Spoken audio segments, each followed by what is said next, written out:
આ જયા પાર્વતી, આ 16 સોમવારના વ્રત હવે જે શરૂ થવાના છે, થઈ બી ગયા છે ઘણા, તો મને એવું થાય કે યાર આ વ્રત હું રાખું કોઈ છોકરા માટે. નાનપણમાં તો ખબર નથી કે હું આટલી અમેઝિંગ બનવાની છું, એટલે મારા માટે છોકરાએ ઉપવાસ કરવા જોઈએ. મારા માટે મારાથી સારું ત્યાં હોય જ ના શકે ને, શું કે. અને ઓનેસ્ટલી કહું, આ ઉપવાસની સૌથી ડિફિકલ્ટ વસ્તુ શું હતી, ખબર જ નથી પડતી કે શું ખાવાનું શું નહીં ખાવાનું.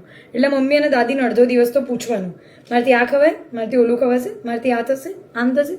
પછી સ્કૂલમાં જઈને એવા લોકો જોડે બેસવાનું કે જે લોકો આ વ્રત કરતા હોય, નહીંતર ભૂલથી જો તમે કોઈનામાંથી કંઈ ખાઈ લીધું તો પાછો લોચો પડી જાય. એના પછી સ્કૂલે જતાં પહેલાં વહેલા ઉઠવાનું, કારણ કે સ્કૂલમાં જતાં પહેલાં આની પૂજા કરીને જવાની, ગોરમાને પૂજીને જવાના. એટલે બધું જ કરી લેતી હતી હું, અને મને ગમતું હતું પણ ખરા.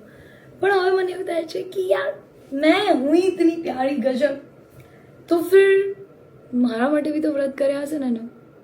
બાકી તો થોડી ના આટલી જલ્દી હું કોઈને મળી જાત.